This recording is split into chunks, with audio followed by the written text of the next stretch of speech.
Hey, it's called Mortgage Talk with Mark Hairston, and I am your host, Mark Hairston. And I'm very, very excited about our guest today. Um, I've known Jeremy for several years. I've known of Jeremy more so than I've known him, mainly through his YouTube channel and his marketing efforts. He's prolific, what I'd call an influencer in the real estate space, not only locally, but around the state and other places. So I want to introduce Jeremy Knight with you. He and his wife have the Knight team. Is that correct? Yeah, the Knight Group. Not the Knight Group with Real. And tell us a little bit about your background and how long you've been in Austin and selling real estate. Yeah, so we've been a husband-wife real estate team here in the Austin area for about 10 years. We've been doing it all in that time. We've been in Austin a little over 10 years ourselves. And yeah, we're a Platinum Top 50 real estate team. So we sell quite a few homes. I guess, more locally world famous, known for my YouTube channel. So I have a large YouTube channel where we talk about what's happening in the market, where to live, what's going on, breaking down the housing market a little bit, more than the superficial of what you hear, if you were just to pop on the news. So we like to try to break down market stats and give you a little bit more information so you're making a more informed decision if you are buying or selling. So we do a lot of that stuff. And yeah, we love giving back to the Austin community. We've been here quite a while and we enjoy it. That's great. That's great. As I mentioned just a minute ago, I knew of you before I knew you, but through the YouTube channel, Right. I started watching it and I liked your material and I'm thinking this guy is really adding a lot of value to the consumer because they don't really know. And the markets change all the time. Interest rates have moved up on us. Inventory's moved up on us. Or people are kind of sitting back, sometimes a little scared. Is this a good time? Right. And your information is accurate, not only accurate, but it's relevant. Right. And I love that. So I want to kind of promote that channel for people. You may want to talk about that a little bit. Yeah. So the YouTube channel is just my name, Jeremy Knight. You're moving to Austin Realtor. Like I said, what I think that's really important is the question that every buyer asks is right now a good time to buy? Or every seller is asking, is right now a good time to sell? And the hard truth and the easy truth is it depends on you, right? Is it the right time for your situation? So we like to really kind of break that down a little bit because, as a real estate agent, it's easy just to say real estate agents just want to make a sale in that, in that capacity, that is our job. But the reality, my job as a fiduciary duty is to make sure that I'm protecting you and your assets. And so I think that's the biggest thing that we provide is, look, I have literally turned down listings that I've said, look, do not sell. You are going to lose money. This is not the right time. Those people went and sold with other people and I lost those sales. And those people put themselves in bad position by selling. So I've actually told clients, dude, this is not the house for you. Here are the reasons why you should not be buying this house.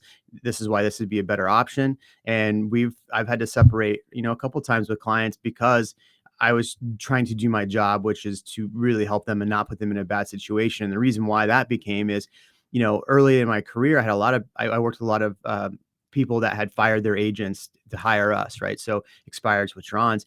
And one thing I noticed a lot of is that buyers would buy a home and not understand the tax rates and what happens with property taxes. And so 2 years down the road, they're forced to sell their home because the property taxes went up. They weren't prepared for that. They didn't know that. They weren't educated on what was happening. They weren't escrowing, probably, maybe. Right. Or they weren't escrowing enough, whatever the situation was. And so, I had clients that were losing their homes that I was having to step in and help that I didn't help from the beginning, but I was having to really go through and explain. So I think that's where we come from, a little bit more of a compassionate standpoint of what we're looking at is we want to make sure you understand the tax rate. We want to make sure you understand, like, hey, your price for your mortgage today is $2,000. Right. But next year, it could be $2,200 a month. Yes, right. It could be $2,500 a month. And here are the reasons why and why you should be prepared for that. And, so that's why we take a little bit more time to be thorough and making sure people really understand what they're getting themselves into. Well, and that's just way beyond just being a salesperson. You're really a consultant, and if you will, they're real estate professional for life. They'll come back to you for more, because they know that they can trust you in that situation. 100%. And right now, that's a great conversation because when rates were at 2.5%, 3% a few years ago, everybody was saying, "Hey, I want to jump on the bandwagon. I'll pay $100,000 more than the market or whatever." And now that's shifted. And a lot of our business, at least on the mortgage side, has been primarily relocation business, people moving here, and or first-time buyers. saying, hey, I know rates are a little high, but there's a lot of inventory. There's something to look at more so, and I can maybe negotiate better.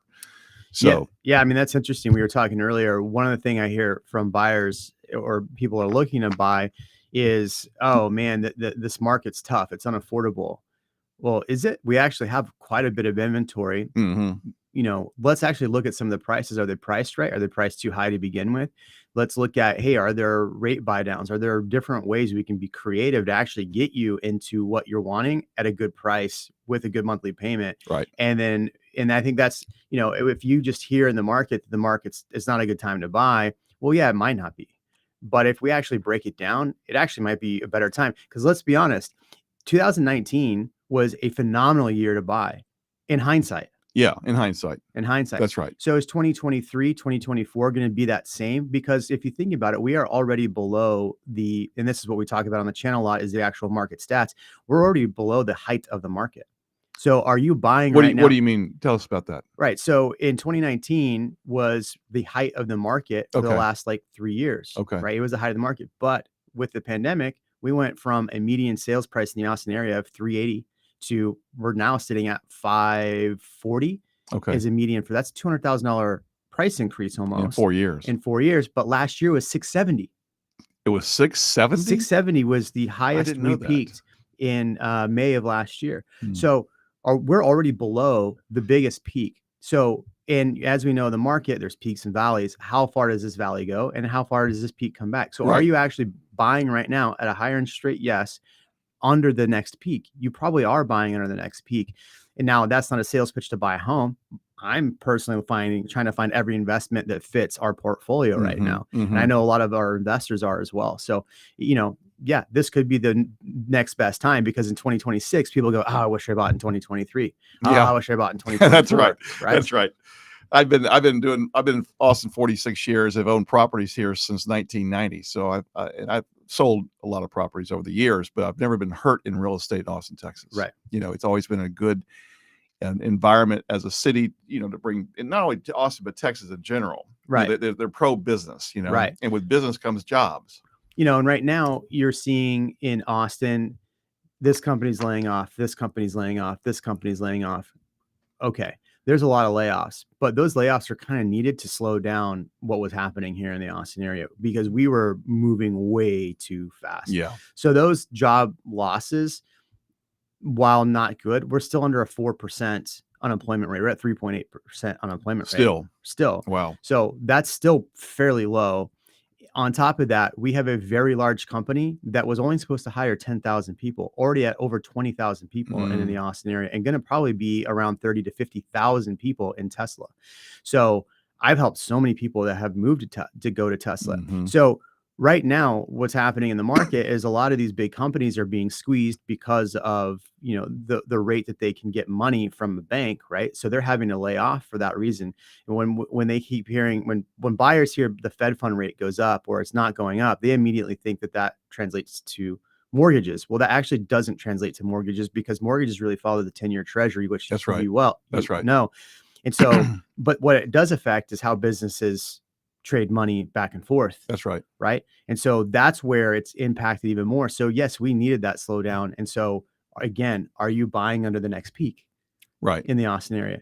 Very well, potentially you are. I think you're right. That'd be my guess, having been around this town a long time. Right. In real estate, of course, is always microcosm as opposed to just a macrocosm. You could talk about both, but sometimes it even relates down to the neighborhood. Right. Like I own a home in an area called Lost Creek.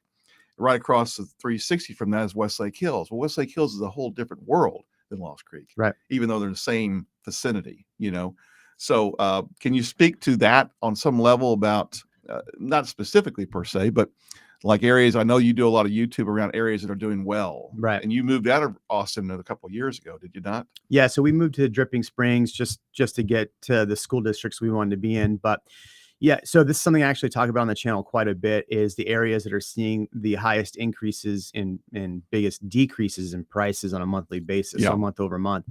So it's all over the place, but there are still areas that are positive year over year. Still positive year over year. Wow. There's actually quite a few, and there's quite a few that are below where they were last year. So do you take that information and go, okay, so Lost Creek, so 78746 was actually positive until the last couple months, Okay. and now it's negative. Like I think I reported last month it was like down 3%, maybe something like that, Okay. which was actually not bad.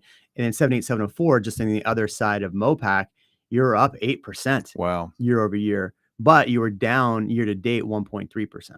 Okay. So yeah, it's all going to be different, but I think it's good to have that information. That way, okay, hey, like prices are down. If I can get a house in here and negotiate another 10, 20, 30 grand off and get money towards closing costs, like I'm buying well below the peak. Mm-hmm.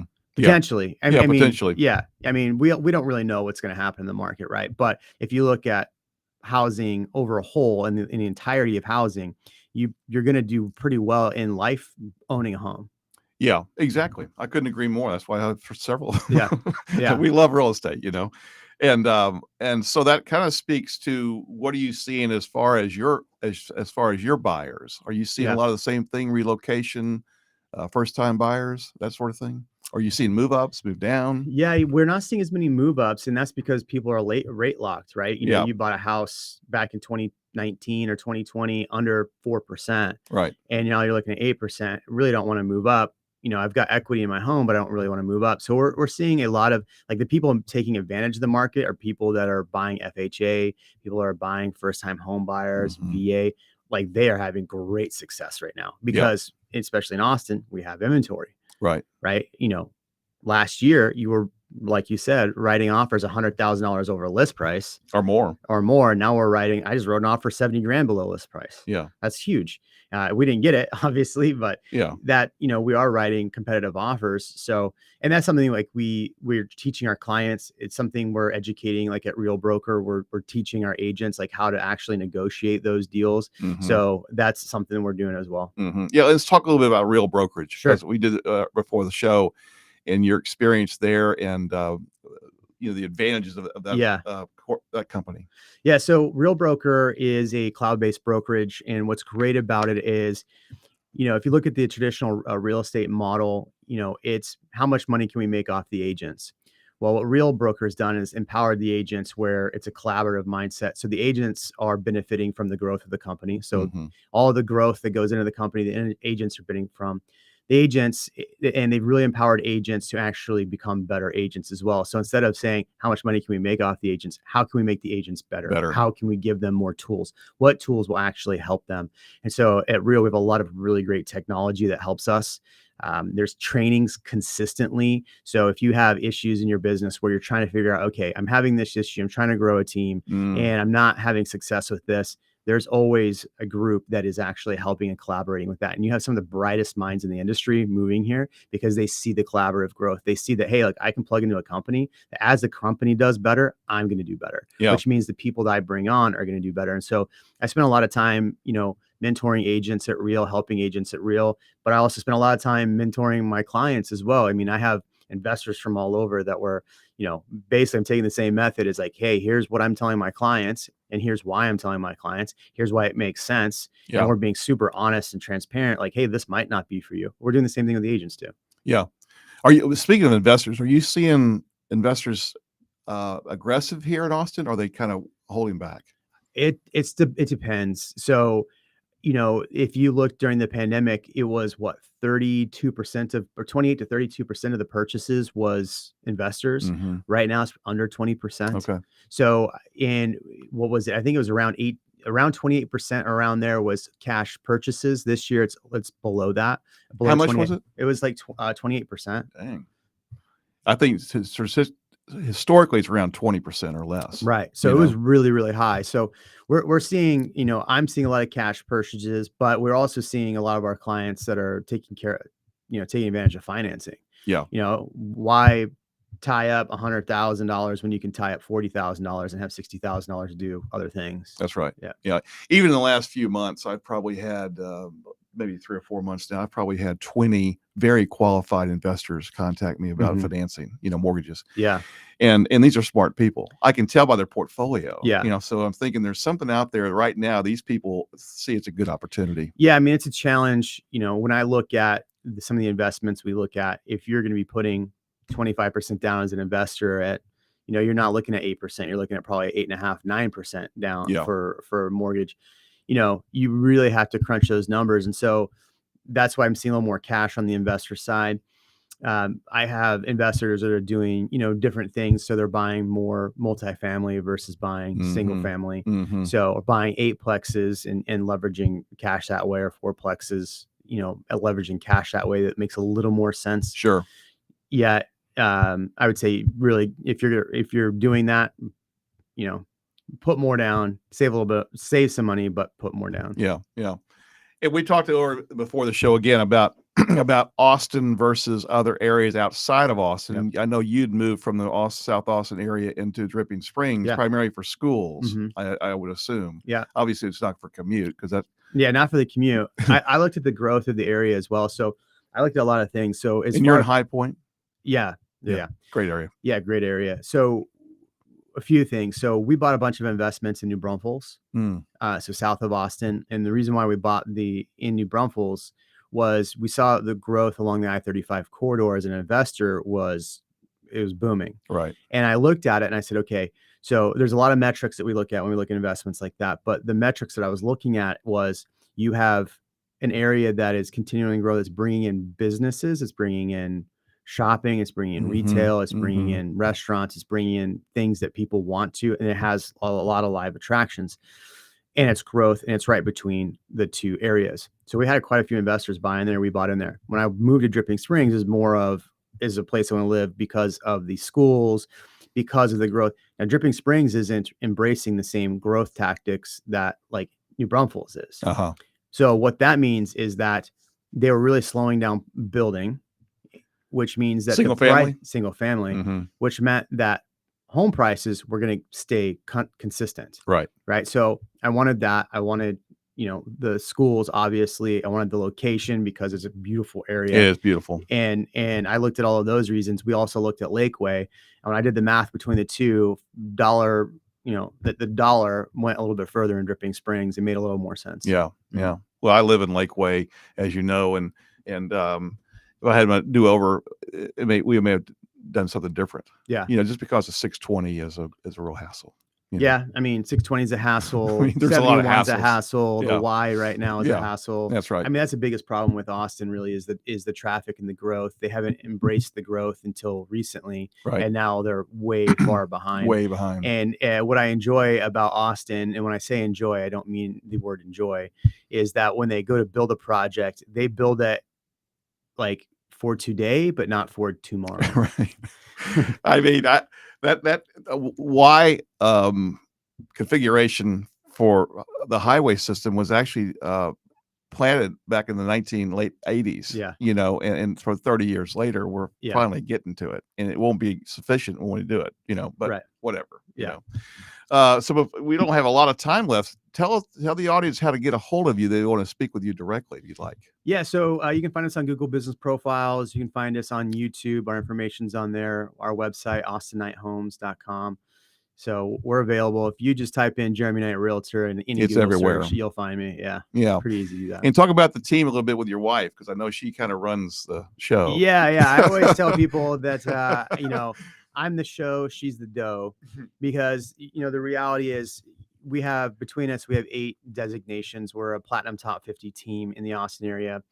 She's done a very good job of really educating a client from a nice soft perspective, and her negotiating tactics are from a nice soft perspective, which is different than my tactic. Right. The difference is she gets everything she asks for. Yeah. Just by being sweet. I mean, it is. It's amazing what that where I'm a little more aggressive with agents and negotiating, a little more bullish. She's just very sweet and ends up getting whatever she wants just in that tactic alone. I love that. She's also really great with our clients as well, because, in this experience, there's going to be a lot of headaches, a lot of hassles. There's going to be a lot. And she does a really good job of breaking it down for clients to understand in a nice, manageable way. That way they understand what they are getting themselves into. Yeah. Right. And so she does a very good job of setting them up for success early as well. Like, there's times we're closing one next week, right? Yeah, that's right. That client's been a year working with us. Yeah. A full year working with us. And so a year ago, she met with them on what to do in the market. And so they've been prepared to buy a home literally for a year. So we'll have clients that are with us for a year or more before they buy a home. Yeah. And they understand, like, okay, I'm not moving today, but I will be moving. I'm going to get the education that I need, what's going. And as the market changes, I know I'm going to be prepared because I'm on Jeremy's newsletters and I'm getting the monthly newsletter about what's actually happening in the market. And that's what we do a really good job with the YouTube channel is, taking in the information. Most agents do like a market update video, right? Where they just go, here are the numbers. Well, here are the numbers doesn't really work for the common consumer because they don't know what that means. That's right. If you saw that prices went down 3% month over month, what does that actually mean? Exactly. Okay. In real dollars. Yeah, in real dollars. So that means it went down 3%, but actually that's a median price. Let's look at the average price. Let's look at these things. And why did they go down? Were those homes overpriced? What's happening? What is actually happening in the market? And if you're going to jump in this market, what does that actually look like? So. And that speaks to your not only experience, because you sold a lot of real estate, but your education model, because right now, more so than it was a few years ago when there was a frenzy to buy real estate, people are being stupid about it. Now you can't afford to be stupid about it. You really have to understand what's going on, or you could get hurt. Yeah, I mean, you could have got hurt back then too. That's true. And that I think that was the really tough part about that time. I mean, I'm we're in a much different market right now. I mean, there's a lot of agents complaining about the market. The market's terrible. I actually don't mind this market compared to the last 2 years because, I mean, you open yourself up to a lot of liability issues when you're just running and gunning, trying to help clients close every home you can. Where now we can actually make, like, we have a client right now that's been negotiating on 4 different homes, and they've been negotiating because they need to get the right price. They need to get all the right things. 2 years ago, we were having to tell them, like, hey, how much over list price are you going? Right. How much can you spend? Right. Yeah. And so I did want to say that the deal that we are closing next week, the appraisal came in last night high, by the way. Oh, nice. So that's good. That's a good job by Lee. See, that's a little testimony. That's what I'm saying. Negotiating and getting you built-in equity before you even close a home. That's right. Yeah. And that's down in the Oak Hill area where I used to live. And I told our client, I said, it wasn't too many years ago, I raised my kids down there. Yeah. And it's a great area of town. Great area. It's close to all the shopping. Plus, you have the Southwest Parkway. You're very close. Carve just went in there. Carve is great. Steak place. Ling Wu right there. Ling Wu is where it's at. I haven't been there yet. We've gone to the Mexican place next to it, which was fun. It was fun. Yeah. But there's a lot of stuff going on. I remember when Southwest Parkway was built, it was just a road with nothing on it. Yeah. It was green as you could see. Yeah. It still is a lot of green, but now there's a lot of development. There's talk that William Cannon is going to be dumping into Lost Creek Boulevard. Did you hear about that? Yeah. I don't like that because I have a house on Lost Creek. Yeah. But whatever. But let's talk a little more about marketing, because marketing is a key to selling real estate, and people really need to hire a professional. Yeah. Besides the YouTube channel, which is prolific and very well done, what else are you doing to help clients? Yeah. So on our listing properties, we do a high level of YouTube video, YouTube content around it. So I'll put together a really great listing video for the property. From there, we actually dump it into Google Business Profiles where we can actually run ads there. So, if somebody's searching for Lost Creek, right, our listings are going to pop up organically in there. We can run PPC ads from our website. From there, what is that PPC? Pay-per-click ads from our website, so we can embed the videos into there. Okay. From there, we also run ads from that. So, and plus, so many people are coming in from our YouTube channel, registering into our website. So now they're actually getting our monthly newsletters about all the listings we have. So we're hitting people on so many different levels in just that little capacity. And that's without just, most agents right now, they do the 3 Ps. It's like put a sign in the yard, pray, and whatever the last P is. So just to get a home sold. Well, we do a lot more marketing behind it and spend more time, because the reality is there's 12,000 homes on the market. How is your home going to stand out? Are there that many right now? Right. Yep. I didn't know that. I knew it was up. Inventory's up quite a bit. 4.1 months inventory. The highest I've ever seen it until this last month was, I think, 2.5%, 2.8% back in 2019. Okay. Yeah. So this year's been very high. I did see a video you did where you put the statue in the yard. Yeah. Well, it's for St. Francis or some sort of statue. So we do a lot of short So we do a lot of short content as well. So, Instagram reels, stuff like that we run. So we jokingly put a St. Francis in the yard of a property recently. And so that's an old wives' tale about selling for houses. Like that. Yeah. And one of them we got an offer on. So there you go. Yeah. That's a little prayer every now and then. Right. Yeah. There is some prayer in real estate for sure. Absolutely. We're fixing to close out. What else can you share with us before our time is up today? Well, there's a minute left here. Let me talk about the NAR thing that came out real quick. So NAR, there was a lawsuit, antitrust lawsuit. There's a lot of nuance in this. So basically what it comes down to is potentially what they want is sellers to not be able to have to pay the buyer agent fee. And the challenge you run into with that is you run into dual agency, which means one agent represents two sides. There's a reason why there's two agents on each side, because you do need representation. Yes. There are so many things that happen in a transaction. Our job is to make sure, number one, you are getting a good deal on a property and making sure you're getting a very good deal on a property. But also we're trying to make sure that you don't get sued or have to sue that seller in the future because there were some liability issues. So there's some interesting things that come out. We could probably do a whole segment on that in the future. Yeah. But we may want to do a second show on that. Yeah. There's just That's a lot a of big things. deal. Yeah. There's a lot of things coming out with that. At the moment, things aren't going to change, but it could change in the next couple of years where the buyer does have to pay the buyer agent fee. So that's something that we will have to discuss further. Okay. Very good. All right, man. Well, we are about out of time, but I sure have enjoyed that. That 25 minutes went pretty quick. Yeah. I knew it. If I get Jeremy, hit record again. Let's keep rolling. Yeah. Anyway, good show, and we'll